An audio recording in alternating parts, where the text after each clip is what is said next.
આપણે છેલ્લા 3 વર્ષથી આપણા શ્રમિક ભાઈઓ બહેનો જે 5-7 રાજ્યોમાંથી કચ્છ જિલ્લામાં મજૂરી માટે આવતા હોય છે ત્યારે એમને ઘણી બધી મુશ્કેલીઓનો સામનો કરવો પડતો હોય છે. ક્યાંક ખાનગી કંપનીની અંદર પેટા કોન્ટ્રાક્ટરે કામ કરવું પડતું હોય છે, ત્યાં પણ મજૂરોનું શોષણ થતું હોય છે. ક્યાંક ખેત ભાગિયા તરીકે આપણે ચોથે, પાંચમા, સાતમા ભાગે આપણે ખેતી કરતા હોય છે. જ્યારે આપણને વળતરની વાત આવે ત્યારે વળતરમાં પણ ક્યાંક આપણી સાથે અન્યાય થતું હોય છે. તેમજ એકલ દોકલ આદિવાસી સમાજ કે આપણા શ્રમિક ભાઈઓ ક્યાંય રખડતા હોય છે ત્યારે પોલીસ દ્વારા પણ ક્યાંક અત્યાચાર થતું હોય છે.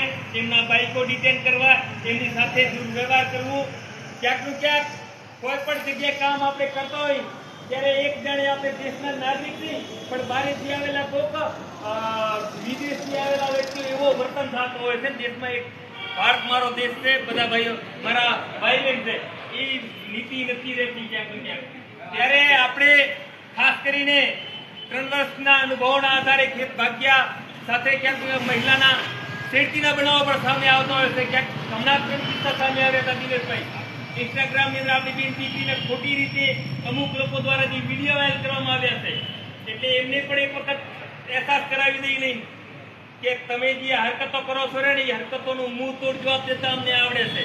અને આ ભગતસિંહ સેના મજૂર અધિકાર મંચના કોઈ પણ કાર્યકર્તાને કોઈ પણ ખોટી રીતે પોલીસ કે કોઈ ગુંડા તત્વો જો હેરાન કરશે તો એને મુંહ તોડ જવાબ દેવાની અમારી તૈયારી છે.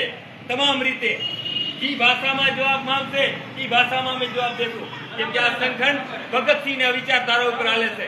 ફાંસીના માચડે ચડી જશું, બાકી અત્યાચાર, દમન, અન્યાય અને કોઈ કાળે સહન નહીં કરી. કોઈ પણ ખેતીવાડીની અંદર ક્યાંય પણ ચોથા ભાગ્યની જો એનું વર્તન નહીં દે અને વર્તનની એનો હકને જો હાજર કરવાની વાત આવશે તો ગમે એવો ચમરબંધી એનું માલિક હશે એને છોડવામાં નહીં આવે.